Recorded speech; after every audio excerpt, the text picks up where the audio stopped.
हरे कृष्णा। तो आज की चर्चा शुरू करने से पहले अभी हम प्रार्थना करेंगे। मंगलाचरण पढ़ेंगे। आप सभी मंगलाचरण पढ़ सकते हैं साथ में। ओम अज्ञानतिमिरान्धस्य ज्ञानाञ्जनशलाकया चक्षुरुन्मीलितं येन तस्मै श्रीगुरुवे नमः। श्रीचैतन्यमनोभीष्टं स्थापितं येन भूतले स्वयं रूपः कदा मह्यं ददाति स्वपदान्तिकम्। वन्देऽहं श्रीगुरोः श्रीयुतपदकमलं श्रीगुरुं वैष्णवांश्च श्रीरूपं सागरजातं सगणरघुनाथान्वितं तं सजीवं साद्वैतं सावधूतं परिजनसहितं कृष्णचैतन्यदेवं श्रीराधाकृष्णपादान् सगणललिता श्रीविशाखान्वितांश्च नमः विष्णुपादाय कृष्णप्रेष्ठाय भूतले श्रीमते भक्तिवेदांत स्वामिनिति नामिने। नमस्ते सारस्वते देवे गौरवाणी प्रचारिणे निर्विशेष शून्यवादी पाश्चात्य देशतारिणे। वाञ्छा कल्पतरुभ्यश्च कृपा सिन्धुभ्यः च पतितानां पावनेभ्यो वैष्णवेभ्यो नमो नमः। जय श्री कृष्ण चैतन्य प्रभु नित्यानंद श्री अद्वैत गदाधर श्रीवासादि गौर भक्तवृंद। हरे कृष्णा कृष्ण कृष्णा हरे हरे, हरे राम राम राम हरे हरे। हरे कृष्णा। तो हम भक्तों के गुणों के ऊपर चर्चा कर रहे थे और उसी श्रृंखला में आगे बढ़ते हुए भक्तों का एक और महत्वपूर्ण गुण है, यहाँ पे भक्तों को सुहृद कहा जाता है ना। और ये गुण भगवान में भी पाया जाता है। भगवत गीता में एक श्लोक आता है, सुहृदम सर्वभूतानां हृदय अर्जुन तिष्ठति। जहां पे भगवान कह रहे हैं कि सभी जीवों में, इस संसार में जितने ही भी जीव हैं, सिर्फ मनुष्य ही नहीं, चींटी हाथी से लेकर के यहाँ तक कि जो माइक्रो ऑर्गेनिजम्स है, बैक्टीरिया वगैरह जीवाणु जो पाए जाते हैं, उन सबके सुहृद हैं भगवान। मतलब सूर्यदम मतलब अच्छा चाहने वाला, जो हृदय से हमारे लिए अच्छा चाहता हो, या इंग्लिश में हम इसे कह सकते हैं वेल विशर। तो इस प्रकार से कहा जाता है योर वेल विशर। तो वास्तव में वेल विशर तो भगवान है सभी जीवों के लिए, लेकिन जो क्वालिटी भगवान में है उसी का कुछ ना कुछ अंश जीवों में भी पाया जाता है। और जब हम भक्ति में आते हैं तो ये एक स्पेशल क्वालिटी है जो भक्तों को अपने अंदर डेवलप करनी चाहिए। हमें भी सुहृद बनने का प्रयास करना चाहिए, यानी कि सभी जीवों के लिए वेल विशर। तो जैसा मैंने अपने सीनियर वैष्णवों से सुना है कि एक भक्त सभी को आदर देता है, फिर चाहे वो चींटी हो, चाहे वो हाथी हो, है ना, चाहे किसी भी योनि का जीव हो, चांडाल से लेकर के पांडित्य पूर्ण व्यक्ति को भी आदर देता है। तो एक भक्त सभी को आदर देता है। किस प्रकार से? इस प्रकार से कि एक तरीका है कि उन्हें नुकसान ना पहुंचाए, और दूसरा उनका भला करने का प्रयास करके। जैसे अभी रिसेंटली में प्रभुपाद लीलामृत के विषय में मैंने जब मैं उससे थोड़ा पढ़ रहा था तो मैंने प्रभुपाद जी के पिताजी के बारे में पढ़ा, गौर मोहन डे। तो वो क्या करते थे, उनकी कपड़ों की दुकान थी, और अपनी कपड़ों की दुकान में जब वो दुकान शाम को बंद करते थे तो वहां पे दुकान के बीच में एक कटोरे में चावल भर के रख दिया करते थे। वो क्यों भर के रखते थे? इस कारण से क्योंकि दुकान में चूहे बहुत थे, तो वो चूहे उन चावलों को खा ले और उससे उनका पेट भर जाए और उसकी वजह से वो कपड़े ना काटे। लेकिन उनके पास दूसरा ऑप्शन ये भी था कि वो चूहे मारने की दवाई रख सकते थे, चूहे मर जाते। या फिर चूहों को पकड़ सकते थे, चूहे भगाने के लिए कुछ कर सकते थे। तो एक है कि हम उन्हें नुकसान ना पहुंचाएं, है ना। तो हो सकता है कि भक्त होने के नाते हम सोचे कि हम उन्हें नुकसान ना पहुंचाए, तो इसलिए हम चूहे मारने की दवाई नहीं रख रहे, लेकिन हम कुछ ऐसा प्रयास कर रहे हैं जिससे चूहे भाग जाएं। ठीक है। अब ये है कि सभी जीवों को आदर देना, है ना, उनके जीने के अधिकार को सम्मानित करना। दूसरा है कि हम उनके सुहृद बन रहे हैं, हम उनका भला भी सोच रहे हैं अपने अपनी सुरक्षा के साथ साथ। तो जब हम उनका भला सोच रहे हैं, उसी को यहाँ पे गौर मोहन डे जी ने अपने उदाहरण से, अपने आचरण से सिखाया है। तो बहुत महत्वपूर्ण गुण है सुहृद बनना। खासतौर से जब हम भक्ति में आते हैं तो लोगों की नजरें होती है हमारे ऊपर, और जब लोगों की नजरें होती हैं, ऐसे में जब हमारा आचरण उचित नहीं होता है या फिर हम प्रेम पूर्ण, मैत्रीपूर्ण व्यवहार नहीं करते हैं, तो उसकी वजह से परिणाम स्वरूप क्या होता है कि अन्य भक्तों के ऊपर भी उंगलियां उठती है, या फिर हम प्रभुपाद जी के संस्थान से जुड़े हैं तो कई बार उंगलियां प्रभुपाद जी के ऊपर उठने लग जाती हैं, क्योंकि हम कहीं ना कहीं इस्कॉन को रिप्रेजेंट कर रहे हैं। मैंने ऐसे उदाहरण देखे हैं अपने जीवन में, जहां भक्तों के, किसी एक पर्टिकुलर भक्त के कुछ गलत आचरण की वजह से उंगलियां पूरे इस्कॉन पे उठने लग गई कि इस्कॉन में सारे ऐसे ही होते हैं, या इस्कॉन ऐसे ही करता है, लोगों को यही सिखाता है क्या। तो जब हम भक्ति से जुड़े हैं तो सिर्फ हम नहीं जुड़े हैं, हम वास्तव में उस संस्था को रिप्रेजेंट कर रहे हैं। तो हमारा आचरण उस संस्था को रिप्रेजेंट कर रहा है। जब हम मस्तक पे तिलक धारण कर रहे हैं, गले में कंठी पहन रहे हैं, और इस वेशभूषा को लेकर के हम समाज में जा रहे हैं, तो कहीं ना कहीं हम गौरांग महाप्रभु को और उनसे चली आ रही गुरु शिष्य परंपरा का हिस्सा हैं, और ये दर्शा रहे हैं। इसीलिए तिलक लगाना जरूरी भी है, क्योंकि जब हम तिलक लगाते हैं तो हर समय मस्तक पे तिलक होने के कारण हम बहुत कॉन्शियस रहते हैं कि ये जो मेरे माथे पे चिन्ह है, ये दिखा रहा है कि मैं अपनी मर्जी का मालिक नहीं हूं, है ना। ये छाप लग चुकी है जो मस्तक पे, वो ये दिखा रही है कि मैं अपनी मर्जी का मालिक नहीं हूं, मैं वास्तव में प्रभुपाद जी का, गौरांग महाप्रभु से चली आ रही गुरु परंपरा का, भगवान का, इनका सेवक हूं।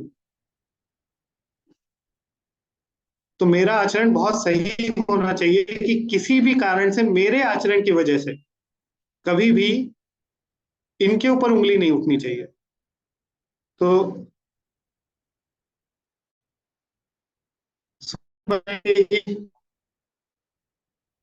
प्रयास में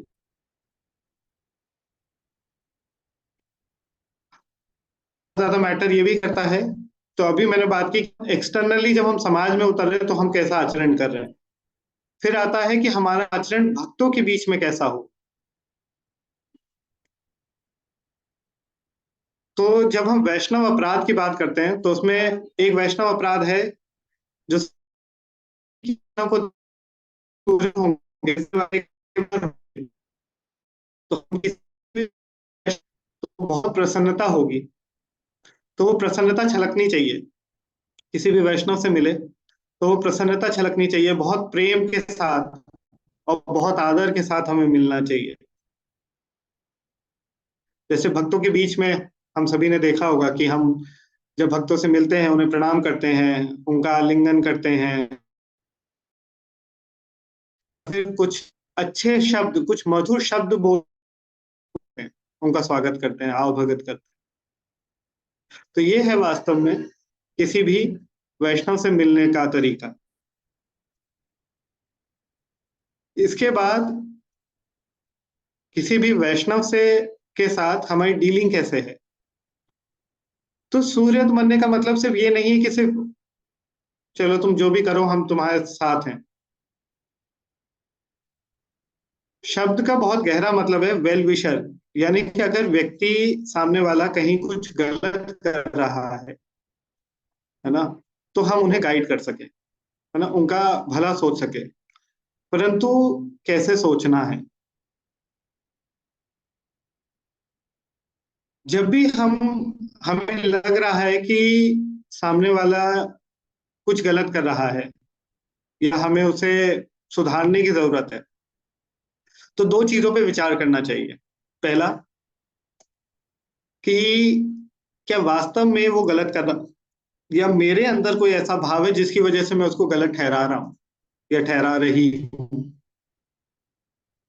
कई बार ऐसा होता है कि हमारे अंदर, क्योंकि हम अभी भी भौतिक संसार में पड़े हुए हैं, मद मत्सर ईर्ष्या अहंकार ये भाव होते हैं, और इसके कारण, क्योंकि इनकी पूर्ति नहीं हो पा रही होती किसी के किसी आचरण की वजह से, तो हमें वो आचरण गलत लगने लग जाता है, जबकि वो आचरण सही होता है अपनी जगह पे। तो सबसे पहले तो खुद को एनालाइज करना, खुद को एनालाइज करना कि अगर मुझे किसी भक्त का कोई आचरण गलत लग रहा है तो वो किस कारण से लग रहा है। कहीं मेरे अंदर ईर्ष्या का भाव तो नहीं है, कहीं किसी चीज को पाने का लोभ तो नहीं है जो मुझे मिल नहीं पा रहा है, कहीं मेरे अंदर मान प्रतिष्ठा इत्यादि पाने का भाव तो नहीं है, जो कि मैं किसी व्यक्ति के कारण नहीं पा रहा हूं। इस प्रकार से विचार करना चाहिए, देखना चाहिए। ज्यादातर मेजोरिटी ऑफ केसेस में ऐसा होता है कि हमें, अगर हम खुद की एनालिसिस करेंगे तो हमें पता चल जाएगा। इसके लिए बहुत महत्वपूर्ण है कि अगर कुछ गलत लग रहा है तो उसी समय रिएक्ट नहीं करना, बिल्कुल भी रिएक्ट नहीं करना चाहिए, है ना, जब तक कुछ ऐसा बहुत अर्जेंट ही ना आ जाए। जहां तक हो सके, अगर मुमकिन है तो टालना उसे, कि हम रिएक्ट ना करें। जब हम रिएक्ट नहीं करेंगे तो जो थोड़ा समय मिलेगा उसमें हम अपनी एनालिसिस करेंगे कि वास्तव में एक्चुअल स्थिति क्या है, समस्या मेरे साथ है कि वास्तव में समस्या सामने वाले के साथ है, और उसके बेसिस पे हम विवेक के साथ फैसला ले पाएंगे, विवेक का प्रयोग करते हुए। ये पहला चरण।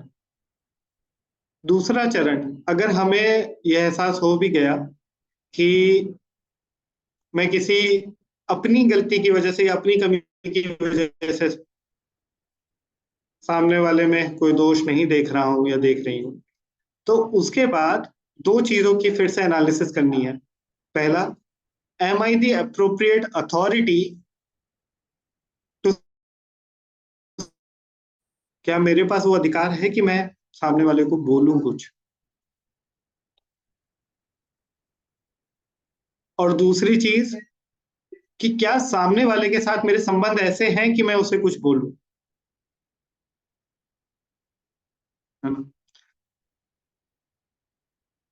तो सामने वाले से ऐसे संबंध है का क्या मतलब है, कि क्या वो मुझे उस तरीके का आदर देता है, क्या हमारे बीच के संबंध इतने मधुर हैं कि अगर मैं कुछ उसको बोलूंगा या बोलूंगी तो वो उसका आदर करेगा और समझेगा। ठीक है, अगर है, ऐसे संबंध है, तो उसके बाद भी ये देखना चाहिए कि क्या मैं अथॉरिटी हूं। अगर वहां पे कोई और है अथॉरिटी, तो बेटर है कि वही इस पे कार्य करे, है ना। और अगर अथॉरिटी नहीं मौजूद है तो फिर हम इस बेसिस पे कि व्यक्ति के साथ हमारे संबंध अच्छे हैं तो उस बेसिस पे हम कुछ कह सकते हैं। लेकिन अगर अथॉरिटी मौजूद है तो हमें नहीं कहना चाहिए, क्योंकि जब अथॉरिटी कुछ नहीं कह रहे हैं, उनके ऊपर जो है वो कुछ नहीं कह रहे हैं, तो हमें नहीं बोलना चाहिए, मौन रहना चाहिए। ऐसी स्थिति में, कई बार ऐसी स्थितियां आती हैं, मेरे खुद के साथ भी आती है, तो ऐसे पे अपनी वाणी पे कंट्रोल कर पाना बहुत मुश्किल होता है। लेकिन अगर आप करेंगे तो आप देखेंगे कि इसका बहुत बेनिफिट मिलता है। शरीर के वेगों में से जो सबसे पहला रूप गोस्वामी ने वर्णन किया है वो वाचो वेग,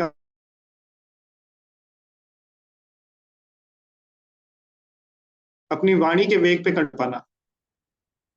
तो जब हम ये कंट्रोल करते हैं तो हम देखेंगे कि वास्तव में ये बहुत मुश्किल है, और अगर हमने कर लिया तो अन्य वेगों के ऊपर कंट्रोल करने का भी बल प्राप्त होता है हमें। ये ऐसा प्रयास है, जैसे हम कहते हैं ना, practice makes a man perfect. ये गणित में हम जितनी प्रैक्टिस करते हैं उतना हमारी गणित सुधरती है, उसी प्रकार से हम अपने वेगों को कंट्रोल करने का जितना प्रयास करेंगे उतने ही हम उन्हें कंट्रोल करने में एक्सपर्ट बनेंगे ना। और शुरुआत हमें अपनी वाणी के वेग को कंट्रोल करने से करनी चाहिए।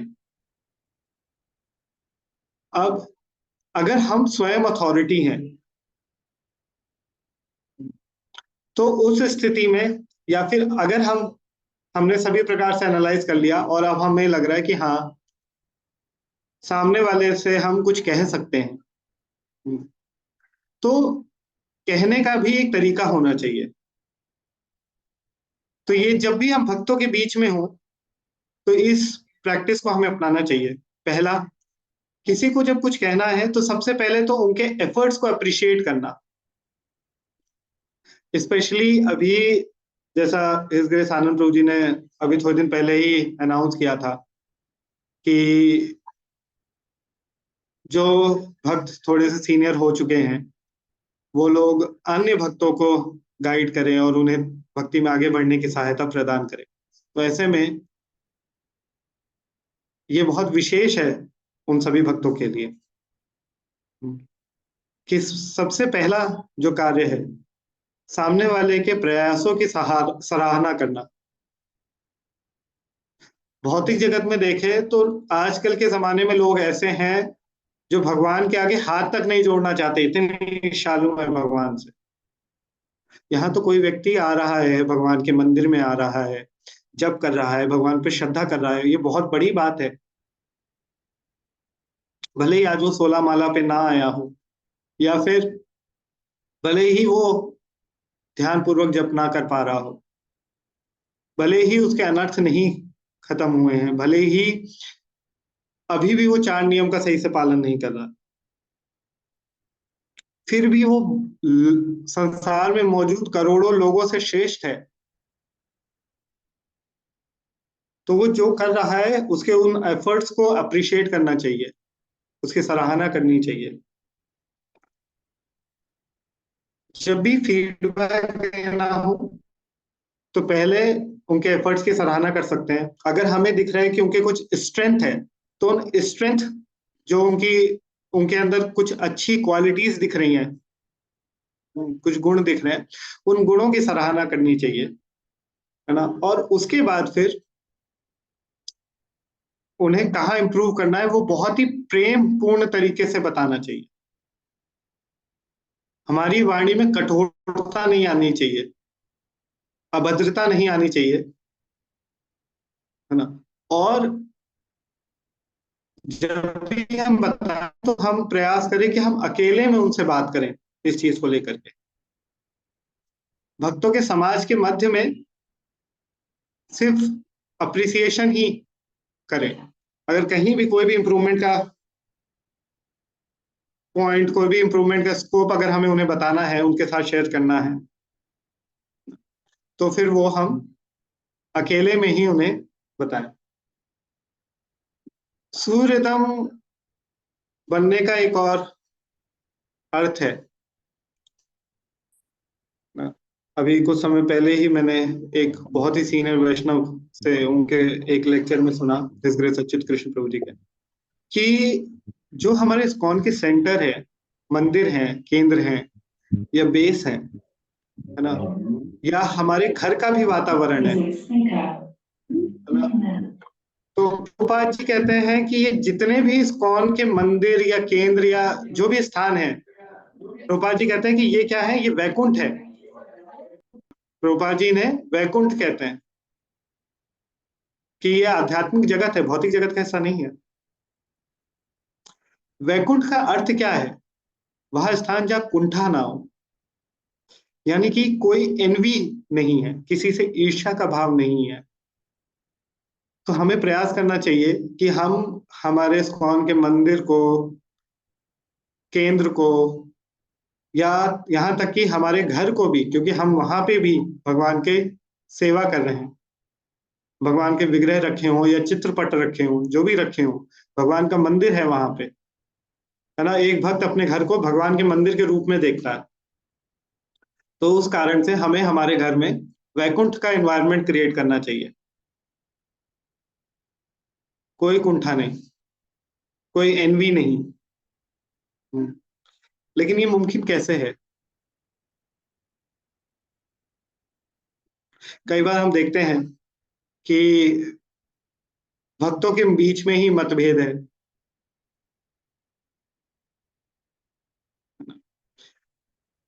या हमें पता चलता है कि भक्तों के बीच में संबंध अच्छे नहीं है।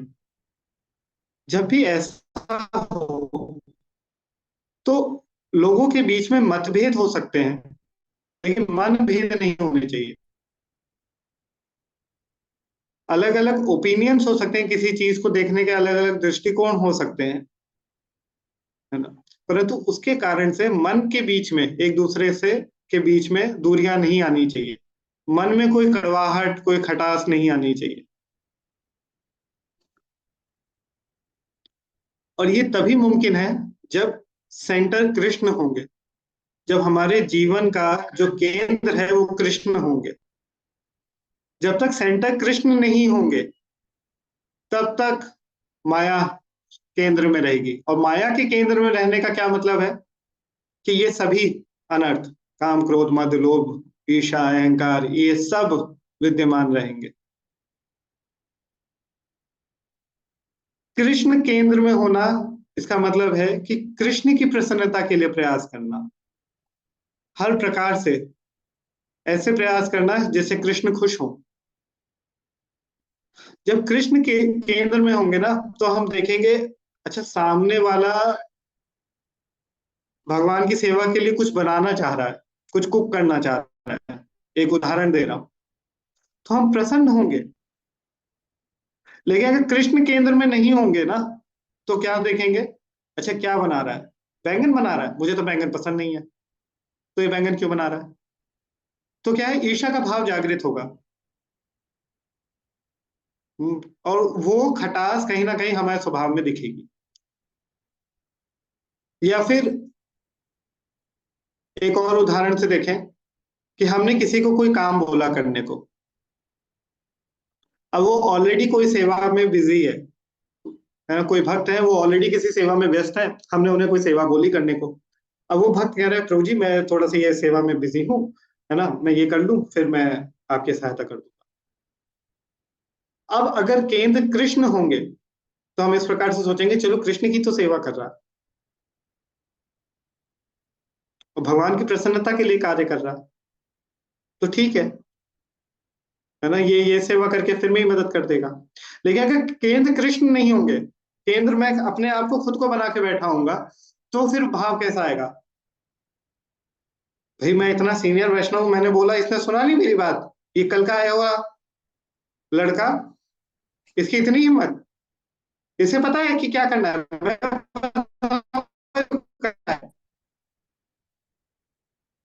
मैं हम इस प्रकार से सोचने लगते हैं।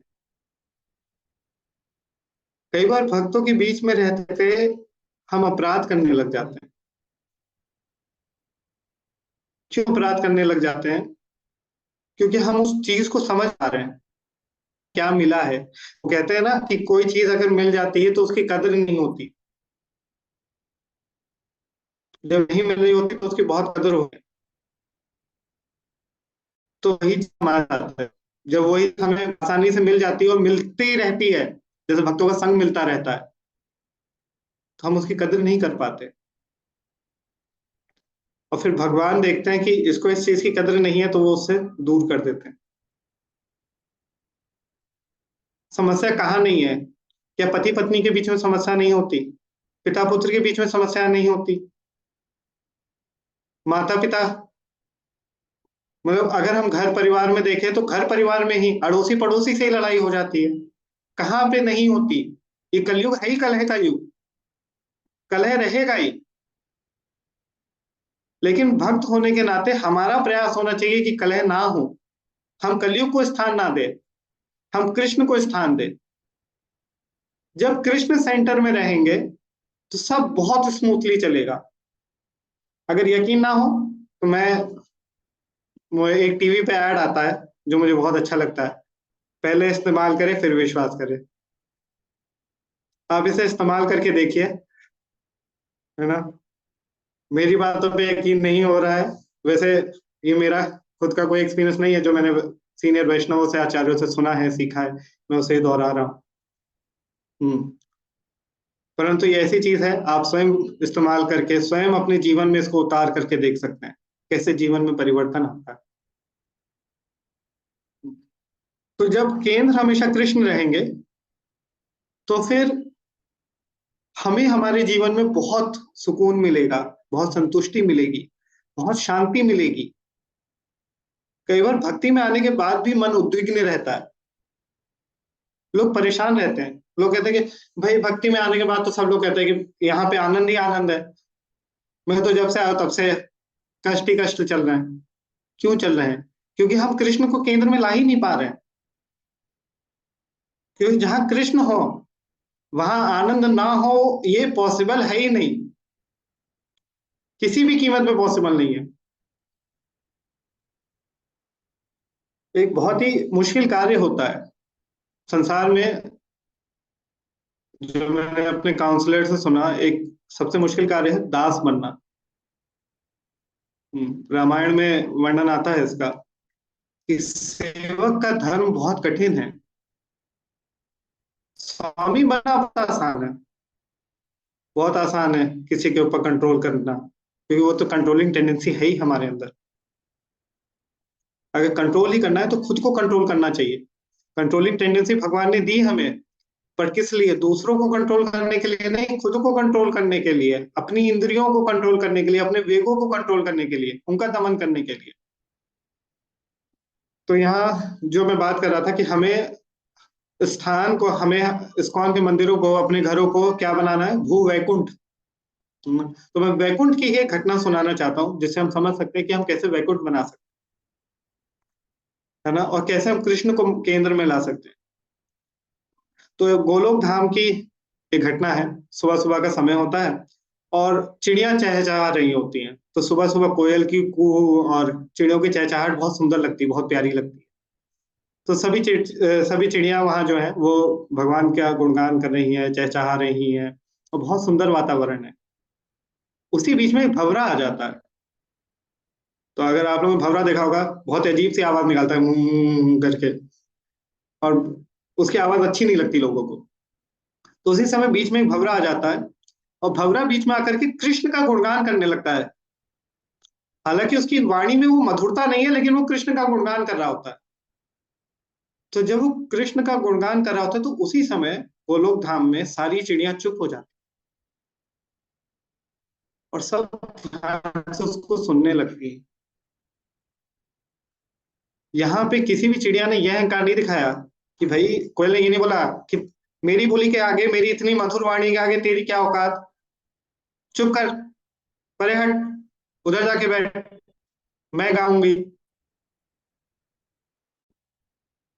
कई बार इस प्रकार से भक्त व्यवहार करते रहते हैं। परंतु हमें समझने की जरूरत है कि सामने वाले का भाव कैसा है। क्या वो कृष्ण की सेवा के लिए कर रहा है? अगर कर रहा है तो वो मुझसे श्रेष्ठ है। भले ही मैं कितना अच्छा क्यों ना गाता हूँ, भले ही मैं कितनी अच्छी विग्रह सेवा क्यों ना करता हूँ, भले ही मैं कितना अच्छा कीर्तन क्यों ना करता हूँ, भले ही मैं कितना अच्छा प्रसाद क्यों ना बनाता हूँ, और सामने वाले का अगर भाव श्रेष्ठ है, तो वो भले ही कितना ही बेसुरा क्यों ना गाता हो, है ना, फिर भी उसका अधिकार है। हिज होलीनेस भक्ति सिद्धांत सरस्वती ठाकुर गोस्वामी महाराज के जीवन से उदाहरण आते हैं। तो कई उदाहरण है, मैं सिर्फ एक शेयर करना चाह रहा हूँ यहाँ पे, कि उनके अंतिम कुछ दिन थे इस धराधाम पे, उनकी लीला के अंतिम कुछ दिन थे। उनके पास एक भक्त थे, है ना, वो बिस्तर पे थे और उनके पास एक भक्त थे। उन्होंने उनसे कहा कीर्तन करने को। तो उन्होंने कीर्तन करना शुरू किया। उतनी देर में ही दो चार भक्त जो बहुत अच्छे कीर्तनिया थे, सब आ गए।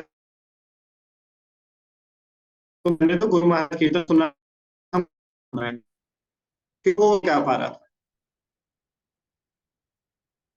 है ना।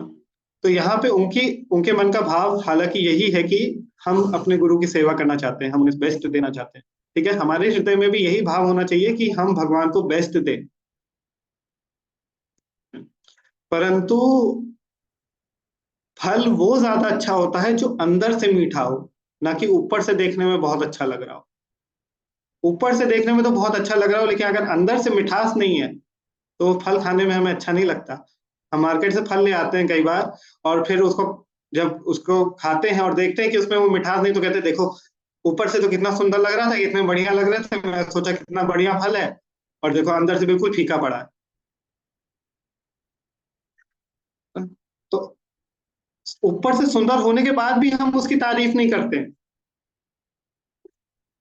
वहीं अगर कोई फल है जो ऊपर से देखने से अच्छा नहीं लग रहा है, लेकिन हम स्वाद चख के देखते हैं तो बहुत मीठा निकलता है, तो हम उसकी तारीफ करते हैं कि देखने में तो इतना अच्छा नहीं लग रहा है, लेकिन कितना बढ़िया पका है, कितना कितनी मिठास है इसमें। तो उस समय भक्ति सिद्धांत सरस्वती ठाकुर महाराज ने, जो भक्त आए थे कीर्तन करने, उन्हें बोला कि, उन्हें रोका, कहा कि मैंने इससे कहा है कीर्तन करने के लिए, तो यही करेगा कीर्तन, क्योंकि वो जानते थे कि उसका भाव कितना श्रेष्ठ है। तो इस प्रकार से हमें प्रयास करना चाहिए सूर्य बनने का। सूर्य बनने के साथ साथ भक्त की एक और क्वालिटी होती है, जिसे कहते हैं अजात शत्रु। तो शत्रु एक बहुत ही महान भक्त है, युधिष्ठिर महाराज। इतिहास में आज तक युधिष्ठिर महाराज को ही अजात शत्रु के नाम से जाना जाता है ना। तो अजात शत्रु का पहले मैं अर्थ बता देता हूँ। अजात शत्रु का मतलब है जिसका कोई शत्रु आज तक पैदा ही नहीं हुआ, है ना। ऐसा व्यक्ति जिसका शत्रु ही आज तक पैदा ना हुआ। तो युधिष्ठिर महाराज को अजात शत्रु कहना क्या ठीक है? ये मेरा प्रश्न है आप लोगों से। क्या युधिष्ठिर महाराज अजात शत्रु थे? हैंड रेज कर सकते हैं अनूप ठाकुर प्रभु जी।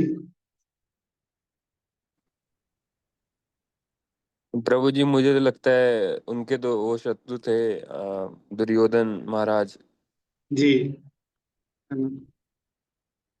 तो दुर्योधन इत्यादि बहुत सारे थे जो उनके शत्रु थे।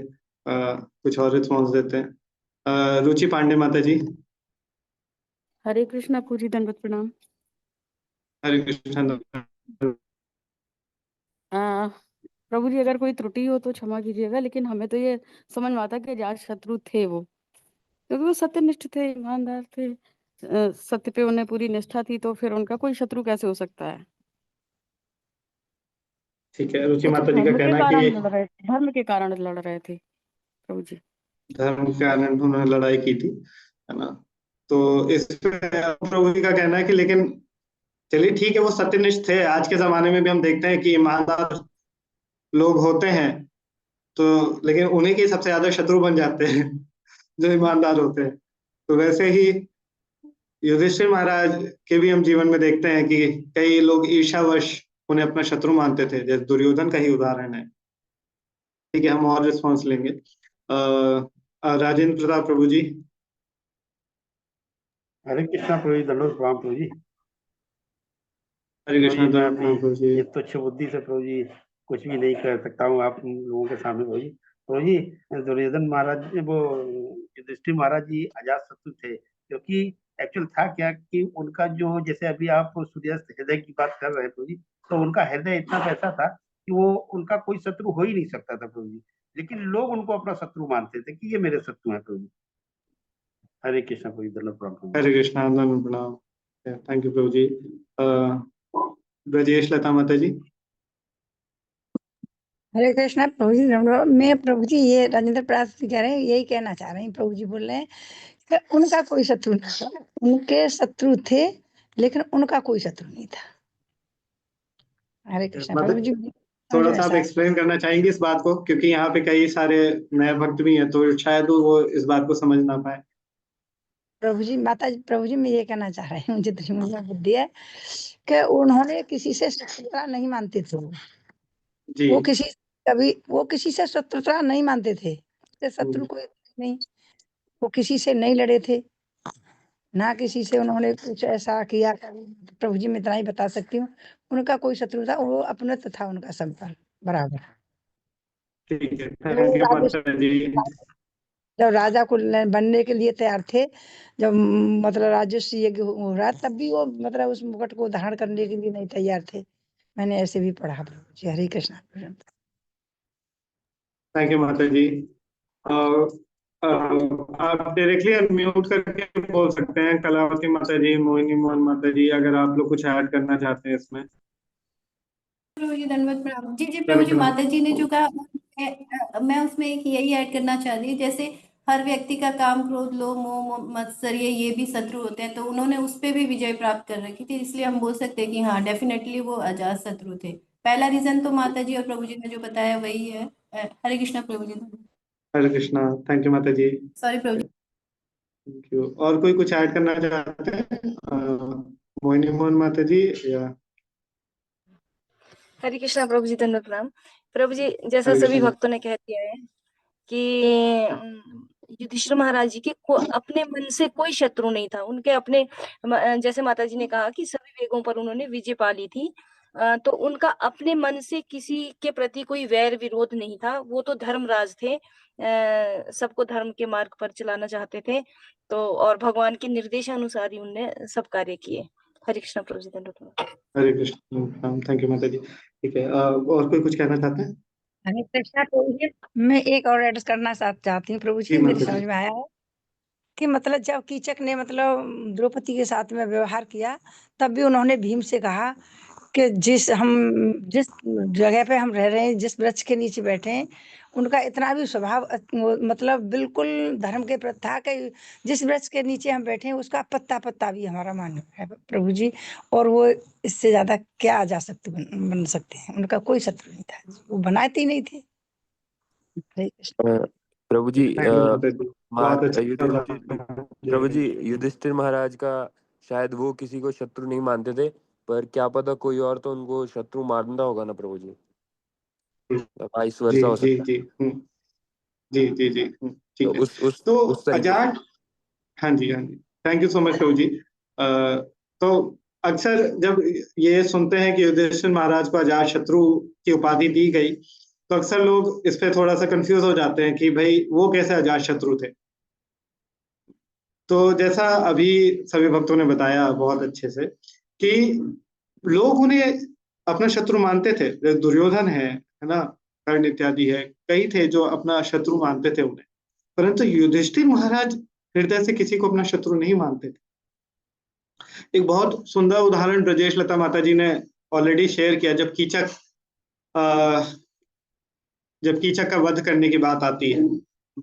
एक और उदाहरण है, जब इनका वनवास काल पूर्ण हो जाता है पांडवों का, तो वनवास काल पूर्ण होने के बाद जब ये प्रकट होते हैं और उसके बाद ये अपना राज्य वापस मांगते हैं, तो दुर्योधन राज्य देने से मना कर देता है।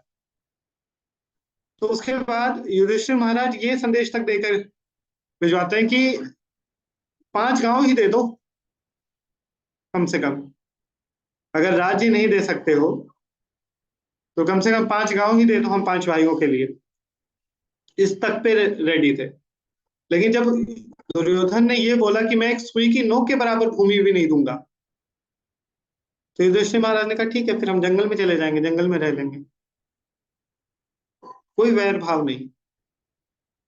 उन्होंने हमेशा दुर्योधन को अपने भाई की तरह माना, है ना, अपना भाई ही माना। तो और जैसा माता जी ने बताया कि उन्होंने अपने काम क्रोध लोभ मोह, ये जो हर व्यक्ति के शत्रु हैं, इन पे भी विजय प्राप्त कर रखी थी। तो एक भक्त को भी अजात शत्रु होना चाहिए। तो हमें हमारे अनर्थों पे विजय प्राप्त करने का तो प्रयास करना ही है, लेकिन वो इतना आसान नहीं है। अनर्थों पे विजय प्राप्त करना। वो धीरे धीरे जैसे जैसे हम अपनी भजन क्रिया में लगे रहेंगे, अपनी साधना को सुधारते रहेंगे, भगवान से प्रार्थना करते रहेंगे, तो धीरे धीरे हमारी अनर्थ निवृत्ति होती रहेगी। परंतु एटलीस्ट हम ये प्रयास कर सकते हैं कि हम हृदय से किसी को अपना शत्रु ना माने। इस प्रकार से हम अजात शत्रु बनने का प्रयास करें। संसार में कोई ऐसा ना हो जिससे हम द्वेष करते हैं, ईर्ष्या करते हैं, हम किसी को अपना शत्रु ना माने। ऐसी भावना मन में विकसित करना,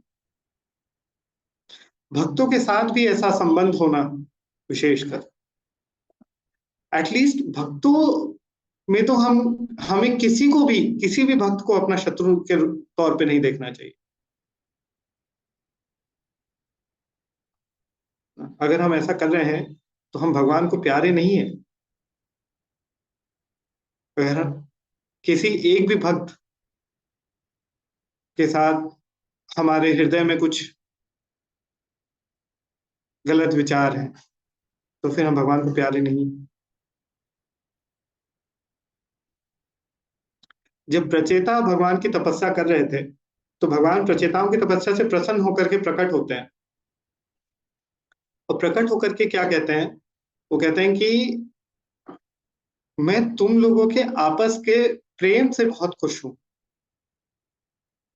श्रीमद् भागवतम में वर्णन आता है प्रचेताओं का।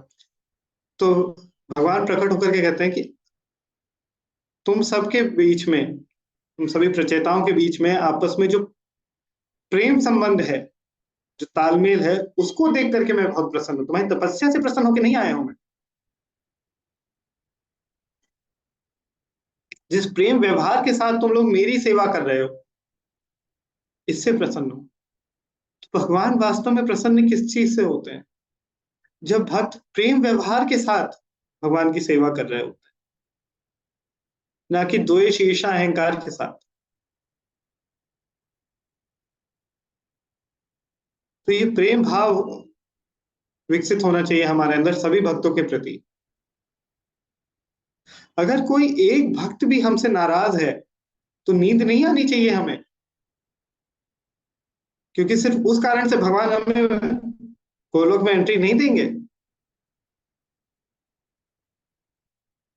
तुरंत गेट बंद हो जाएगा हमारे लिए, अगर एक भी भक्त हमसे नाराज। हालांकि ये है बहुत मुश्किल कार्य। इसी के लिए चैतन्य महाप्रभु कहते हैं, तृणादपि सुनीचेन तरोरपि सहिष्णुना अमानिना मानदेन कीर्तनीया सदा। इसी कहीं ना कहीं हमें इसको प्रैक्टिस करना पड़ेगा अपने जीवन में। विनम्रता, सहिष्णुता को लाना पड़ेगा। तो कुछ चीजों के ऊपर हमने चर्चा की। फिर एक और अंतिम बिंदु आज की चर्चा से, विशेषकर उन लोगों के लिए जो लोग सीनियर डिवोटीज हैं और कोई ना कोई उनसे गाइडेंस ले रहे हैं, है ना, कोई ना कोई भक्त उनसे गाइडेंस ले रहे हैं, तो उन सभी के लिए ये बिंदु है कि हमें कैसा होना चाहिए, है ना। और नए भक्तों के लिए भी है, बाकी भक्तों के लिए भी है कि हमें ये ऐसा बनना है जब हम वरिष्ठ वैष्णव बने। तो हमारे लिए भी सीखने के लिए है कि जब हम वरिष्ठ वैष्णव बने तो हमें ऐसा बनना है। तो हमें प्रभुपाद जी के मिशन में बल्ब की तरह बनना है, सूरज नहीं बनना। सूर्य इस मिशन में सिर्फ एक है, वो है प्रभुपाद। हमें क्या बनना है? बल्ब बनना है। तो एक बल्ब क्या करता है? रोशनी बिखेरता है, रोशनी देने का प्रयास करता है। जहां अंधेरा है वहां रोशनी करने के लिए बल्ब का प्रयोग किया जाता है।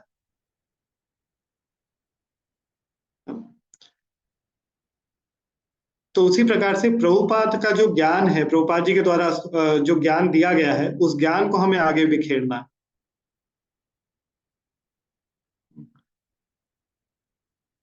और इस ज्ञान को सब तक पहुंचाना है।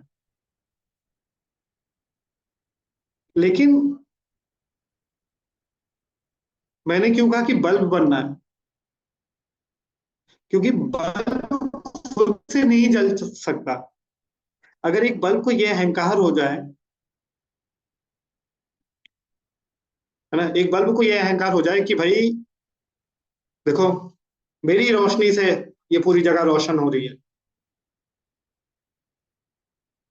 ना, तो मेरा प्रभाव है सारा, तो वो वास्तव में गलत अहंकार है। क्योंकि उसके अंदर जो रोशनी है वो वास्तव में पीछे से जो बिजली आ रही है उसकी वजह से है। अगर वो बिजली की सप्लाई बंद हो जाए फिर वो कोई काम का नहीं है वो बल्ब।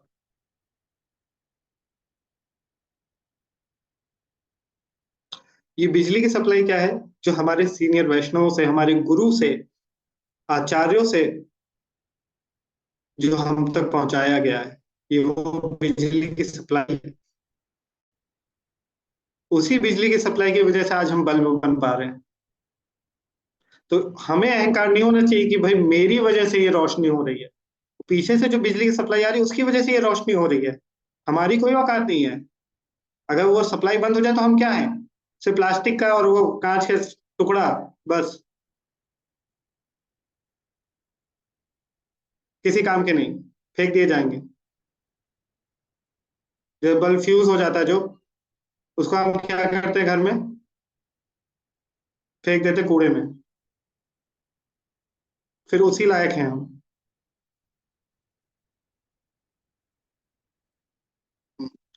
तो ये भाव हमेशा होना चाहिए। इसे यहीं विराम देता है।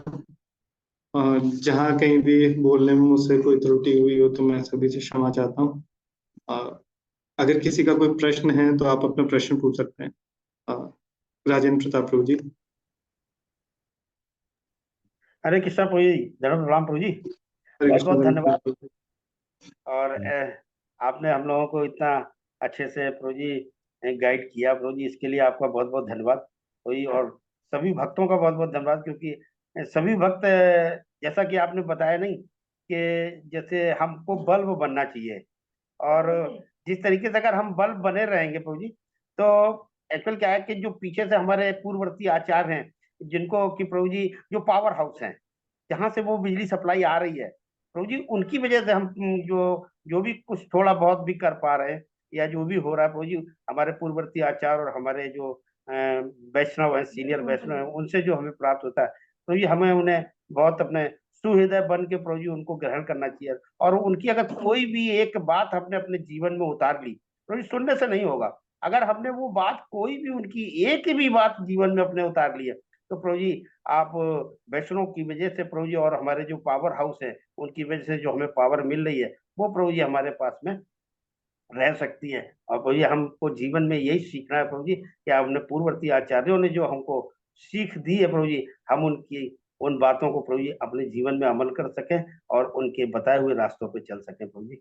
हरे कृष्णा प्रभु जी, दंडवत प्रणाम प्रभु जी। थैंक यू सो मच प्रभु जी। हरे कृष्णा। हरे कृष्ण प्रभु जी, धन्यवाद प्रणाम। हरे कृष्ण धन प्रणाम माता जी। प्रभु जी वैसे मैं कुछ बोलने योग्य नहीं हूँ प्रभु जी, फिर भी मैं ये कहना चाहती हूँ कि आपकी एक एक बात प्रभु जी, आपने जो भी बोला बहुत ही महत्वपूर्ण थी सारी बातें प्रभु जी। बहुत बहुत धन्यवाद प्रभु जी आपका। हरे कृष्ण, धन्यवाद प्रणाम। हरे कृष्णा। थैंक यू माता जी। माता जी जो सुना वैष्णव से मैं रिपीट किया, मुझ में खुद में ये गुण नहीं है, तो आप सभी भक्त प्रे कीजिएगा कि मैं खुद में भी ये गुण विकसित कर सकूं। मोनिका माता जी। हरे कृष्ण प्रभु जी, दंडवत प्रणाम। हरे कृष्ण धन थैंक यू प्रणाम सो माता मच जी। प्रभु जी, आज का लेक्चर बहुत ही ब्यूटीफुल था। Thank you. प्रभु जी मेरा ये क्वेश्चन था, जैसा कि आपने बताया कि अगर हमसे कोई एक भक्त भी नाराज है, मतलब थोड़ी सी, क्योंकि तो वहां पे हमें गोलोक धाम में हमें एंट्री नहीं मिलेगी। तो प्रभु जी, in this materialistic world nobody is perfect, we all know that, except to lord. तो जी ये कैसे पॉसिबल है प्रभु जी? इज इट पॉसिबल कि मतलब कि हमसे कोई भी नाराज ना रहे? माता जी, वास्तव में ये पॉसिबल है ना, अगर हम देखें।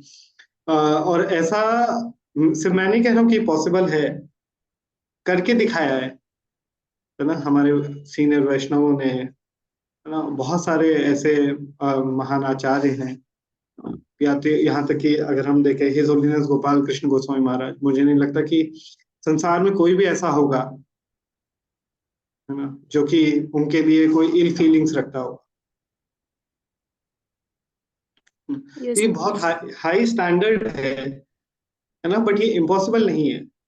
तो अब इसमें दो चीजें आती हैं, अभी हमारे लेवल पे हम कैसे कर सकते हैं, क्योंकि हम अभी महाराज के लेवल पे पहुंचे नहीं है ना, और पता नहीं कभी हम पहुंच भी पाएंगे कि नहीं। तो हम हमारे लेवल पे इसको कैसे कर सकते हैं। हम पहली चीज तो हम ये प्रयास करें कि हमारे आचरण से, ठीक है, या हमारे व्यवहार से किसी भी प्रकार से किसी भक्त का दिल ना दुखे, उसे तकलीफ ना पहुंचे। तो जब हम ये प्रयास करेंगे तो एक चीज तो ऑटोमेटिकली हो गई। फिर एक कहावत कही जाती है, एक साधे सब सदे, सब साधे सब जाए। तो इसकी जो मूल कुंजी है वो मैंने पहले ही बता दी कि कृष्ण को सेंटर पे लाना।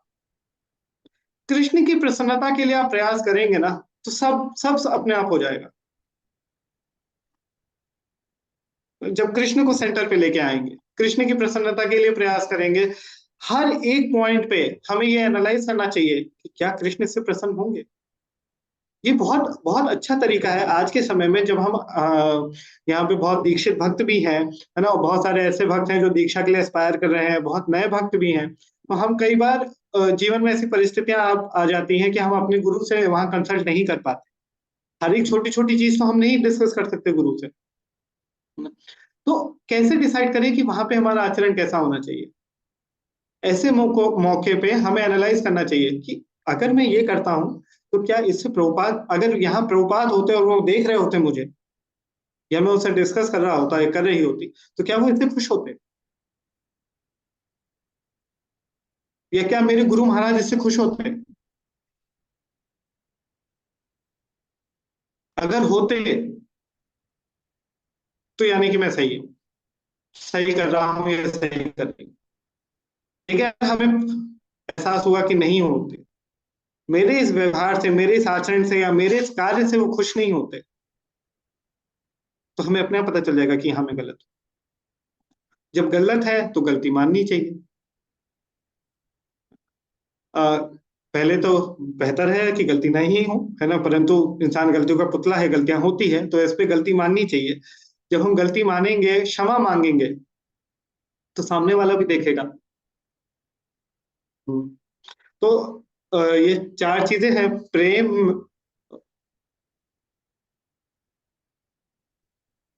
मैत्री, संग, उपेक्षा। जैसे कहते हैं ना, साम दाम दंड भेद, उसी प्रकार से प्रेम, मैत्री, संग, उपेक्षा। प्रेम में व्यवहार हो, ठीक है, मैत्रीपूर्ण हो, ठीक है। जब प्रेम में व्यवहार है तो मतलब भक्तों के संग में या तो हम प्रेम में व्यवहार रख सकते हैं या मैत्रीपूर्ण व्यवहार रख सकते हैं, ठीक है, या भक्तों के संग में रह सकते हैं न्यूट्रल बन के, ठीक है। लेकिन ये तीन कंडीशंस हैं जिससे हमारे मधुर संबंध हो सकते हैं भक्तों के साथ। लेकिन ये करने पे भी अगर मधुर संबंध नहीं हो रहे हैं, क्योंकि भौतिक स्तर पे है, हाँ हो सकता है कि हमने बहुत प्रयास किया कि हम सामने वाले को खुश कर सके, लेकिन नहीं हो रहा है खुश, पता नहीं किस बात से चिढ़ा हुआ, हमारे प्रयास के बाद भी नहीं हो रहे हैं, तो फिर उस पे आता है उपेक्षा। लास्ट लास्ट ऑप्शन है ना, पहले तीन ऑप्शन है प्रेम, मैत्री और संग, अंतिम ऑप्शन है उपेक्षा, जहां क्या है कि उस भक्त से थोड़ी सी दूरी बना लेनी चाहिए जिससे अपराध ना हो। जी प्रभु जी, हाँ जी, थैंक यू सो मच प्रभु जी। हरे कृष्णा प्रभु जी, थैंक यू धन्यवाद। जी, हरे कृष्ण, धन्यवाद प्रणाम। ब्रजेश लता माता जी, उम्मीद है माता जी। हरे कृष्ण माता जी। प्रभु माता जी, प्रभु जी दंडवत प्रणाम। प्रभु जी सॉरी, मैं कुछ कहना चाह रही हूँ, उसे क्षमा करें प्रभु जी। पर मैं तो प्रभु जी इतने, मैं और मेरे प्रभु जी ने तो आपकी इतना मतलब दिल दुखाया, वो मुझको अभी तक वो लगता है कि मैंने वैष्णव अपराध किया। हम मायापुर गए थे प्रभु जी, आपने पूरी सुविधा की, और जब चलते लौटते समय आपने ट्रेन में पूछा कि कैसा फीडबैक ले रहे, तो मैंने और मेरे प्रभु जी ने ऐसे कह दिया कि ठीक नहीं प्रभु जी, परेशान हुए। तब प्रभु जी मुझे उसके लिए क्षमा करें, और मैं बार बार क्षमा मांगती हूँ, मुझे और मेरे प्रभु जी को भी। हमने मतलब ऐसे बोल दिया। प्रभु जी मुझे बहुत मतलब दुख है इस बात का, और खुशी यह है कि आप कितना अच्छा लेक्चर दे रहे हैं प्रभु जी। एक एक आपकी वाणी ऐसी मोती जैसे दिल में बैठ गई है। हरे कृष्णा प्रभु जी, सॉरी, क्षमा करें मुझे और मेरे प्रभु जी को भी। आपने इतनी हरे मेहनत की। कृष्ण, प्लीज आप क्षमा मांगे, ऐसा कुछ भी नहीं। हम जेन्युइन फीडबैक ले रहे थे, है ना, और बिल्कुल भी आपकी बात का बुरा नहीं लगा, क्योंकि आपने सही फीडबैक दिया और हमें उससे सुधार का मौका मिला, है ना। तो प्लीज, आप बहुत सीनियर हैं, आप और प्रभु जी दोनों ही, है ना, और हम आपके बच्चे की तरह है, तो आप कुछ भी बोल सकते हैं। तो प्लीज आप क्षमा मत मांगिए। प्रभु जी आप वैष्णव हैं, बहुत सीनियर वैष्णव हैं, इसलिए क्षमा करें। मतलब प्रभु जी, हरे कृष्णा प्रभु जी, हम सही से बोल रहे हैं। किस माता जी। हरे कृष्णा माता जी, है ना। बाकी बिल्कुल भी मेरे मन में ऐसा कुछ भी नहीं था, मुझे याद भी नहीं थी ऐसी कोई बात, है ना। तो प्लीज आपको क्षमा मांगने की जरूरत नहीं है। थैंक यू माता जी, बल्कि कोई अपराध हुआ तो उसके लिए माफ कीजिएगा मुझे। मैं ठीक है माता जी। अब मैं ऐसा नहीं बोल पाऊँ प्रभु जी, मैं यही मांग रही हूँ ब्लेसिंग कि अब हम मतलब इतना सहन शक्ति हो, कुछ परेशानी हो तो उसे हम कहे नहीं। हरे कृष्णा प्रभु जी, भक्तों के साथ। हरे कृष्णा माता जी। ठीक है, प्रीति माता जी। हरे कृष्णा प्रभु जी, धन्यवाद प्रणाम। हरे कृष्णा धन प्रणाम प्रभु माता जी, जी। इस चर्चा से लेकर, लेकिन प्रभु जी आपका बहुत अच्छा लेक्चर था, एकदम बहुत अच्छा लगा मुझे सुन के प्रभु जी।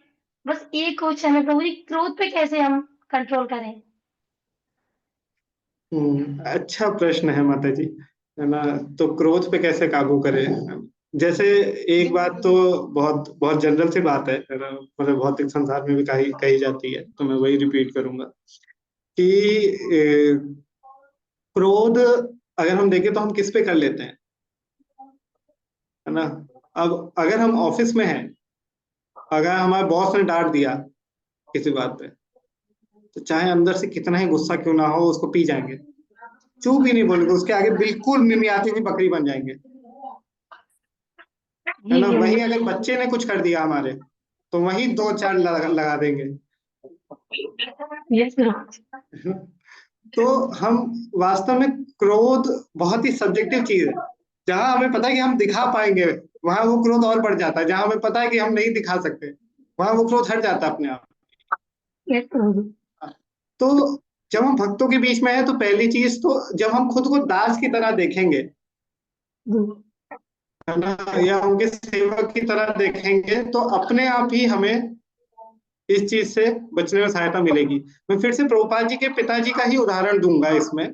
तो प्रभुपाद जी के पिताजी ने कभी भी उन्हें उनके ऊपर क्रोध नहीं किया, लेकिन कभी भी अगर वो गलती करते थे प्रभुपाद जी, तो बहुत बहुत सुंदर है ये सीखने के लिए, सभी लोगों के लिए, और स्पेशली सभी पेरेंट्स के लिए, कि संतान का पालन पोषण कैसे करना चाहिए, है ना। तो अगर कभी प्रभुपाद जी से कुछ गलती भी होती थी, या उन्हें लगता था कि कहीं सुधारने की जरूरत है, तो गौर मोहन डे जी क्या करते थे कि प्रभुपाद जी से पहले माफी मांगते थे कि मेरा कोई अधिकार, मतलब मैं एग्जैक्टली वो लाइन भूल रहा हूँ जो उन्होंने जो लिखी हुई थी, पर वो इस प्रकार से कुछ थी कि मुझे क्षमा करना कि मुझे तुम्हें सजा देनी पड़ रही है या डांटना पड़ रहा है ना, परंतु क्योंकि मैं तुम्हारा पिता हूं और तुम्हें सही मार्ग पे चलाना मेरा कर्तव्य है। मतलब वो लिटरली अपने पुत्र के आगे, प्रभुपाद जी के आगे, वो छोटे थे तो इस प्रकार से माफी मांगते पहले, है ना, परंतु क्योंकि मुझे तुम्हें, मेरा दायित्व है, ये मेरा कर्तव्य है कि मैं तुम्हें सही मार्ग पे चलाऊं, इसलिए मैं तुम्हें डांट रहा हूँ, है ना। और वो ये भी बोलते थे कि चैतन्य महाप्रभु के पिताजी भी उन्हें जरूरत पड़ने पे डांटते थे, है ना। तो उसी प्रकार से मैं भी तुम्हें डांट रहा हूं, परंतु इस गलती के लिए मुझे क्षमा करना, है ना। तो ये अगर हम ट्राई करके देखें एक बार, अपनी जी जी। संतान को डांटने से पहले उनके आगे इस प्रकार से बोलना, अगर अपने एक आप ही। क्वेश्चन आता है, जी एक क्वेश्चन ये था, जैसे कोई भक्त जैसे गलत मार्ग पे जा रहा है तो हमें उसे रोकने के लिए क्या करना चाहिए? माता जी, हम अगर जो मैंने आज ही बताया कि अगर उनकी अथॉरिटी है कोई, तो हम उनकी अथॉरिटी को इन्फॉर्म कर सकते हैं कि ऐसा ऐसा है, तो वो अपने हिसाब से वो डिसीजन ले लेंगे, है ना। वो ज्यादा बेहतर जानते हैं। और अगर हम खुद अथॉरिटी हैं ना, तो उसके लिए भी मैंने बताया कि हमें क्या करना चाहिए। पहले तो उस भक्त के एफर्ट्स को और उनके जो गुण हैं उनकी सराहना करनी चाहिए, और फिर उन्हें बताना चाहिए कि ऐसी ऐसी सिचुएशन है ना ये, और बहुत ही मधुर वाणी से, बहुत प्रेमपूर्ण तरीके से अकेले में उनसे डिस्कस करना चाहिए कि ये है, ये आप जो कर रहे हैं ये थोड़ा उचित नहीं है ना। वैष्णवों के हिसाब से ये हमें इस प्रकार से आचरण करना चाहिए, या हमें ऐसा करना चाहिए, या ये चीज हमारी भक्ति के लिए ठीक नहीं है, हमें भक्ति को हानि पहुंचा सकती है, या इससे आप गलत मार्ग पे जा सकते हैं। तो इस जी प्रकार से उन्हें बोल सकते हैं, और फिर अंत में भी उन्हें कुछ अच्छे, मतलब जब हम समाप्त करें अपनी बात को, तो वहां पे भी कुछ अच्छे शब्द, कुछ मीठे शब्द बोल करके समाप्त करना चाहिए। धन्यवाद प्रभु जी, आपके लेक्चर मुझे बहुत अच्छे लगे प्रभु जी। धन्यवाद, आपका बहुत बहुत धन्यवाद। है ना। एक और बात है जो प्रभु भगवत जी गीता का की है। प्रणाम। हरे कृष्ण प्रणाम। आपके प्रश्न पे ही कि क्रोध पे कैसे काबू पाए, तो भगवत गीता की ही का ही एक श्लोक है। अ,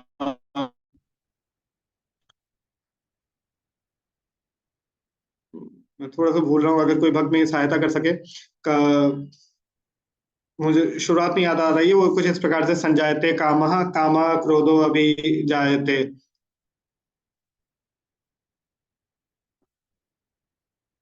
अगर किसी भक्त को ये श्लोक याद है तो अनम्यूट करके बोल सकते हैं। मैं इसका अर्थ बता दे रहा हूँ कि जब हमारी भौतिक इच्छाएं होती हैं, कुछ कामनाएं होती हैं, है ना, तो पहले तो भौतिक, ये जो प्रकृति के 3 गुण हैं, इनके स्पर्श में आने से हमारे अंदर कुछ इच्छाएं उत्पन्न होती है, कामनाएं उत्पन्न होती हैं। और जब वो कामनाएं उत्पन्न होती है, कामात क्रोधो अभिजायते, उस कामनाओं से क्रोध उत्पन्न होता है जब वो कामना पूरी नहीं होती है ना। वास्तव में क्रोध कब आता है? हमने अपने संतान से, या अपने रिश्तेदार से, अपने ऑफिस में किसी से, या भक्तों से कोई उपेक्षा लगा ली।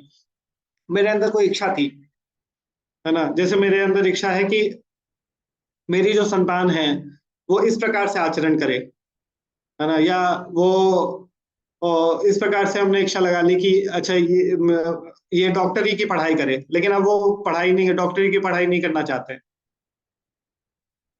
है ना, वो कुछ और करना चाहते हैं। तो ऐसे में कई बार देखा जाता है माता पिता बहुत क्रोध में आ जाते हैं, है ना, या फिर बहुत ज्यादा, कई बार ऐसे बहुत सारे सुसाइड केसेस आते हैं, हम देखते हैं बच्चों ने सुसाइड कर लिया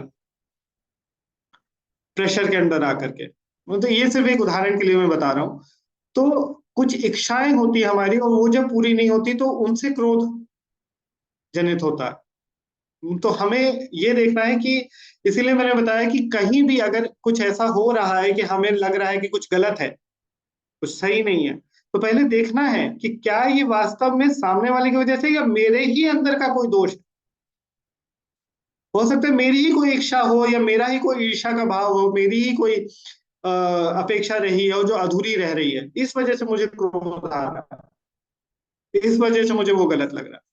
तो उस पर खुद को सुधारने की जरूरत है, सामने वाले को नहीं। ठीक है, ये शास्त्रों के हिसाब से माता जी। ठीक है। जी प्रभु हरे जी, कृष्ण धन्यवाद। हरे कृष्ण। हरे कृष्ण, हरे कृष्ण हरे कृष्णा प्रणाम। हरे कृष्ण प्रणाम माता जी। प्रभु जी, ये वाला श्लोक अध्याय भगवत गीता अध्याय 2 का 62वां श्लोक है प्रभु जी। हाँ, आपको श्लोक याद है माता जी? आप श्लोक बोल सकते हैं? जी, ध्यायतो विषयान पुंसा संगायते उपजायते संगात संजायते कामा कामात क्रोधा अवजायते। जी इंद्रिय जी जी, है ना। तो हाँ, यस माता जी, प्लीज बोलिए आगे। इंद्रिय विषयों का चिंतन करते हुए मनुष्य की उसमें आसक्ति उत्पन्न हो जाती है, और ऐसी आसक्ति से काम उत्पन्न होता है, और फिर काम से क्रोध प्रकट होता है। हरे कृष्णा प्रभु। ठीक, थैंक यू माता जी, thank you so much. Rita Devi माता जी। हरे कृष्णा प्रभु जी, दंडवत प्रणाम। हरे कृष्ण प्रणाम। प्रभु जी सबसे पहले मैं आपसे और सब भक्तों से माफी चाहती हूँ प्रभु जी, कोई वैष्णव अपराध तो नहीं हो गया है तो माफ कर दीजिए प्रभु जी। और प्रभु जी आपने बहुत अच्छा लेक्चर दिया है प्रभु जी, इसे मैं अपने जीवन में उतारने की कोशिश करूंगी प्रभु जी। हरे कृष्णा प्रभु जी, धन्यवाद, प्रणाम। हरे कृष्णा, थैंक यू माता जी। सरिता चौहान माता जी। हरे कृष्णा प्रभु, धन्यवाद, प्रणाम। हरे कृष्णा, धन्यवाद, प्रणाम। प्रभु जी बहुत बहुत धन्यवाद प्रभु जी, आपने इतने सुंदर तरीके से लेक्चर सुनाया प्रभु जी। प्रभु जी हम लोगों को वैष्णव अपराध से कैसे बचना चाहिए प्रभु जी, ये आपने इतने अच्छे तरीके से बताया प्रभु जी। नहीं तो हम तो बच्चे हैं प्रभु जी, कोई भी वैष्णव होता है उनके प्रति अपने मन में कोई ना कोई विकार उत्पन्न कर लेते हैं प्रभु जी। प्रभु जी आपने इतने अच्छे तरीके बताए कि कैसे हमें वैष्णव अपराधों से बार बार बताया प्रभु जी। इसके लिए प्रभु जी बहुत बहुत धन्यवाद प्रभु जी, आपका हृदय से। हरे कृष्णा प्रभु, धन्यवाद। Hare Krishna, thank you so much माता जी। ठीक है, इसे यहीं विराम देंगे। आप सभी भक्तों का बहुत बहुत धन्यवाद। जगत गुरु श्री प्रभुपाद की जय। ताई गौर प्रेमानंदे, हरि हरि बोल। हरि हरि बोल।